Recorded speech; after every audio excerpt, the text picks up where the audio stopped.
नमस्कार, मैं हूं पवन त्यागी।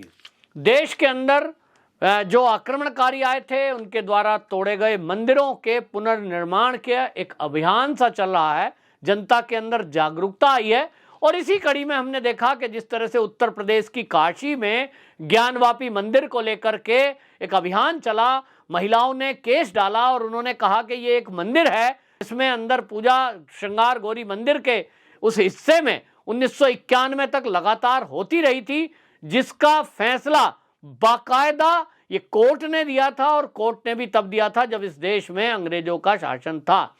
उसके बाद से लेकर और अभी तक पूजा पाठ चल रही आ रही थी, लेकिन मुलायम सिंह के चलते ये पूजा पाठ बंद हो गई थी। इसको लेकर जो याचिका डली, एक नया विवाद सामने आया, लोगों को पता चला कि ऐसा भी कोई मस्जिद इस देश में है जो मंदिर तोड़कर काशी के अंदर बनाई गई थी, जिसका नाम भी अभी ज्ञानवापी है। ज्ञानवापी एक संस्कृत का शब्द है और इसको लेकर के जब बात हुई, कोर्ट ने जो आदेश दिया कि इसकी जांच की जाए और इसका सर्वे किया जाए, इसकी वीडियोग्राफी की जाए और कोर्ट को बताया जाए कि ऐसा क्या सबूत है जिससे हम तय करें कि यह मस्जिद है या मंदिर। और इसी विवाद को निपटाने के लिए जब न्यायालय ने यह आदेश दिया, इसके बाद पूरे देश में एक आंदोलन रूप में मन में लोगों के सवाल खड़े हुए कि इस देश के अंदर 40,000 से अधिक मंदिरों को ध्वस्त किया गया, क्यों ना अब सभी मंदिर जो ऐसे टूटे हैं उनको दोबारा से मंदिर के रूप में बनाया जाए। देश आज़ाद हो चुका है और आज़ादी के साथ हम 75वां अमृत उत्सव देश का मना रहे हैं और ये देश बहुसंख्यक जो इसमें है वो हिंदू हैं, तो क्यों ना हिंदुओं की भावनाओं का ध्यान रखा जाए। हमारे देश के संविधान, नियम, कायदे, कानून ये कहते हैं कि सभी को अपनी धार्मिक आज़ादी इस देश में है, किसी भी दूसरे की धार्मिक भावनाओं को आहत नहीं करना चाहिए। हालांकि इस मामले को लेकर एक बहस ये भी छिड़ी कि 1991 का जो पूजा अधिनियम है वो क्या कहता है, उसको लेकर कुछ लोगों ने झूठ बोलने की कोशिश की। ओवैसी वकील होते हुए झूठ फैलाते रहे कि ये जो ज्ञानवापी है ये मस्जिद है और इस पर ये लागू नहीं होता, ये तो जो है अयोध्या पर भी लागू नहीं होता था, फिर जो है ये मथुरा पे भी लागू नहीं होगा और इस तरह की बात उठाना गलत है। लेकिन कानूनों के जानकार ने जब इस बारे में बहस हुई और सॉलिसिटर जनरल ने बाकायदा सुप्रीम कोर्ट तक में इस एक्ट पर जो जिरह हुई है, जब वो चीजें सामने आई तो पता चला कि सुप्रीम कोर्ट ने भी अब ये माना है कि 1991 का जो एक्ट है पूजा अधिनियम, उसमें ये पुरातन इमारतें नहीं आती हैं क्योंकि ये 100 साल से अधिक पुरानी हैं और वो एक्ट कहता है कि 100 साल से पुरानी इमारतों को आप उनके स्वरूप का पहचान करके उसके बारे में आप ठीक कर सकते हैं। तो ज्ञानवापी पर नई बहस शुरू हुई और ज्ञानवापी के बारे में अब अभी तक जो तथ्य सामने आए हैं, जो हिंदू पक्षकार हैं वो कह रहे हैं कि अभी तक के मिले सबूतों पर ये कह सकते हैं कि ये मंदिर ही है, क्योंकि वहां दीवारों पर संस्कृत के श्लोक, वहां डमरू का निशान, वहां हनुमान जी की मूर्ति, वहां श्रृंगार गौरी जी की मूर्ति और अभी तो हाल ही में एक शिवलिंग मिला है जिसका दावा किया जा रहा है कि ये वही शिवलिंग है जिसका जिक्र बार बार किया जा रहा था। ये शिवलिंग विशाल है और यह है विश्वेश्वर महादेव का शिवलिंग।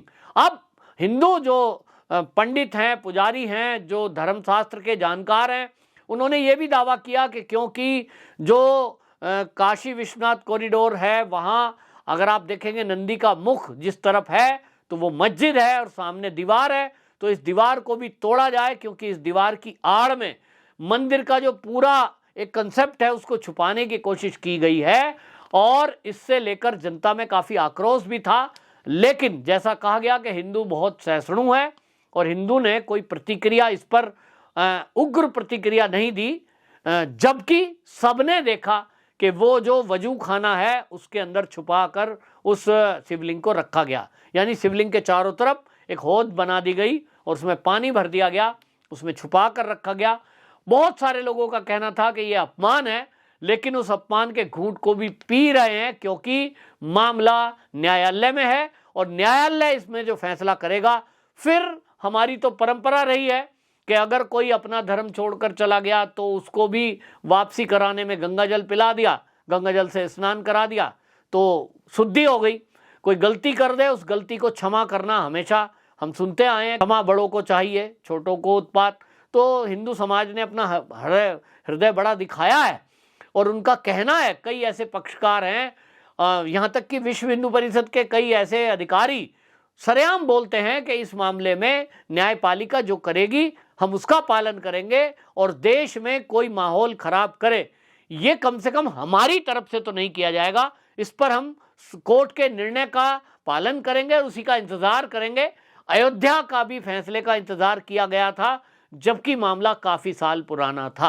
अब इस मामले में एक नया खुलासा हुआ है और वो ये कि आपको बताएं 154 साल पुरानी एक फोटो इस समय सामने वायरल हो रही है और वो जो फोटो है ये जी न्यूज ने अपनी चलाई है। वो बताते हैं कि 1868 में ब्रिटिश फोटोग्राफर सैमुअल बर्नली ये भारत में आए थे और इन्होंने बाकायदा ये जो काशी का मंदिर है जिसको ज्ञानवापी मंदिर कहते थे, आज इसको ज्ञानवापी मस्जिद कहने लगे हैं। उस समय ज्ञानवापी मंदिर की फोटो खींची गई थी और इस फोटो में जो आज वर्तमान का जो नंदी है वो नंदी दिखाई दे रहा है और नंदी के सामने वो शिवलिंग दिखाई दे रहा है, यानी स्पष्ट दिखाई दे रहा था। बाद में दीवार सामने खड़ी करके उस नंदी और शिवलिंग के बीच में वो दीवार खड़ी कर दी, उसको सेपरेट कर दिया गया। मंदिर के ही एक भाग को मस्जिद का रूप दे दिया गया और इसमें फिर विवाद पैदा कर दिया गया। हठधर्मिता, नेताओं की उदासीनता, कांग्रेस सरकार सत्ता में रही उसकी तुष्टीकरण की नीतियों के कारण कभी भी इस मामले में फैसला नहीं किया गया। या अगर हिंदू मुस्लिम का ये झगड़ा खत्म हो जाता तो शायद कांग्रेस को लगता था कि वोट बैंक उसका खिसक जाएगा, लोगों को डराओ, लोगों को लड़ाओ और अपना वोट बैंक लोगों से लेते रहो। मुसलमानों को वोट बैंक की तरह कांग्रेस ने इस्तेमाल किया, ना उनकी शिक्षा पे कोई ध्यान दिया, ना उनकी तरक्की पर, ना उनकी नौकरियों पर कोई ध्यान दिया, जिसका नतीजा आज ये है कि इस देश का जो मुसलमान है भारत का, वहां साक्षरता दर मात्र 3% है। उसका कारण है उनके बढ़ाने के लिए कोई काम ही नहीं करा। वो मदरसे में बच्चे जाते हैं, मदरसे में पढ़ रहे हैं, मदरसे में पढ़ाई करने के बाद उनको नौकरियां नहीं मिल रही हैं, इसकी तरफ कोई ध्यान ही नहीं दिया। मुसलमानों के पास रहने के लिए पक्के मकान नहीं है, शौचालय नहीं है, घर में गैस नहीं है, इस पर ध्यान ही नहीं दिया। आज मोदी सरकार आई है तो ये ध्यान दे रही है।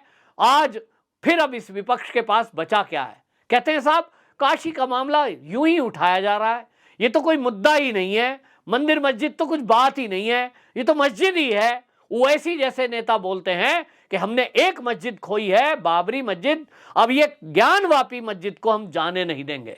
ये जो बयान है ये उत्सवपूर्ण बयान है। ये ऐसा भी कह सकते थे कि राम जन्मभूमि का सुप्रीम कोर्ट से निर्णय हुआ था, अगर ज्ञानवापी पे भी सुप्रीम कोर्ट कुछ निर्णय देता है तो हम सबको मानना चाहिए, लेकिन ये ऐसा बयान नहीं देंगे, ये उल्टा बयान देंगे जिससे कि लोगों में आक्रोश बढ़े, लोग दंगे को उतारू हो जाएं, लोग सड़कों पे उतर जाएं। और यही इनकी चाल है।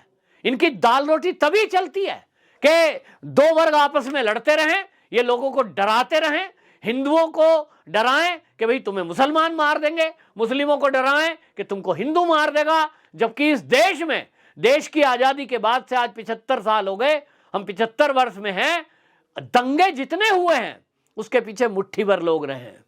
आम तौर पर लोग अमन पसंद हैं, शांति पसंद हैं, आराम से पढ़ाई करके रोजी रोजगार चला रहे हैं। लेकिन कुछ नेता इस तरह की भड़काऊ बातें करके केवल अपना उल्लू सीधा करते हैं, यानी अपनी रोटी चलाते हैं। और अब जब ये तस्वीर सामने आ गई है जो ब्रिटिश फोटोग्राफर सैमुअल बर्नली ने ली थी, ये 1868 की फोटो है और इसमें भगवान शिव के 11वें रुद्र अवतार और हनुमान जी की मूर्ति है, घंटा टंगा दिखाई दे रहा है। अब इसको देख करके कहा जा रहा है कि वाकई में ये एक मंदिर है। ये मूर्ति कहां है?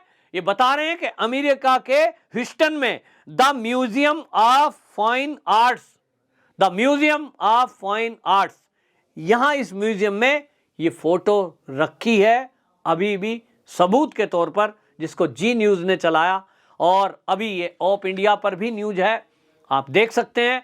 इसको देख करके अब हिंदू पक्ष ये कह रहा है कि जब इसके प्रमाण मिल रहे हैं, वीडियोग्राफी हो गई है, शिवलिंग मिल गया है और अब तो ये विदेशी फोटो मिल गया है। तो भाई अब मुस्लिम पक्षकारों को चाहिए कि वो ये कहें कि ये मंदिर ही था, इसको मस्जिद की सेप दी गई थी, लड़ाने के लिए दी गई थी ताकि आने वाली पीढ़ियां आपस में लड़ती रहे, और अब हम इसको छोड़ रहे हैं और हम नहीं चाहते कि दो भाई आपस में लड़ें। गंगा जमनी तहजीब, जिस धरती से ये शब्द उठता है वो धरती है काशी। काशी से जब ये शब्द सुनते हैं और जब दो लोगों की तकरार सुनते हैं तो ये दोनों शब्द बेईमानी हो जाते हैं। और इसलिए अब काशी की जनता को, मुस्लिम जनता को चाहिए कि वो ये कहें कि भाई हम सरकार से आग्रह करते हैं, हिंदू पक्ष से आग्रह करते हैं कि हमें भी एक मस्जिद के लिए एक जगह दे दी जाए। तो हिंदू समाज खुद वो अपने आगे बढ़कर जमीन मुहैया कराएगा और उसके बाद मस्जिद बनाने में भी सहयोग करने को तैयार होगा, ऐसा हिंदू समाज का, विश्व हिंदू परिषद का कहना है।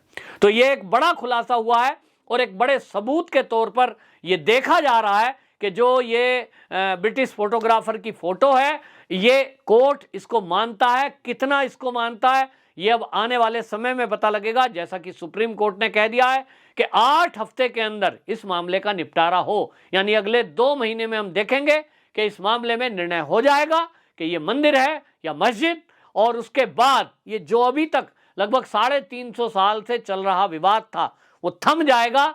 जो ये षड्यंत्रकारी नेता हमारे देश में बैठे हैं, जो चाहते हैं कि 2 कम्युनिटी आपस में लड़े और ये सत्ता में बने रहें, उनके भी षड्यंत्र अब विफल होते दिख रहे हैं। क्योंकि बहुत सारे ऐसे लोग हैं, यहां तक कि जो मस्जिद कमेटी के लोग हैं, न्यायालय में इस मामले को लेकर गए थे, वो भी ये कह रहे हैं कि हम भी चाहते हैं कि ये विवाद न्यायालय के थ्रू निपट जाए और हम न्यायालय का ही कहना मानेंगे।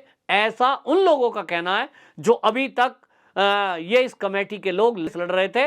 लेकिन कुछ लोग जिनका इस मस्जिद मंदिर से कुछ लेना नहीं है, ना वो यहाँ के रहने वाले, जैसे मैंने उवैसी को कहा, कहाँ रहते हो साहब? आप रहते हैं हैदराबाद में, यहाँ कभी आए नहीं, लेकिन वो केवल यहाँ उत्तर प्रदेश के लोगों को भड़का कर, अगर वो ये सोचते हैं कि दंगा करा ले जाएंगे, तो यहाँ उत्तर प्रदेश में बाबा जी की सरकार है, हैदराबाद से भी पकड़ के ले आया जाएगा।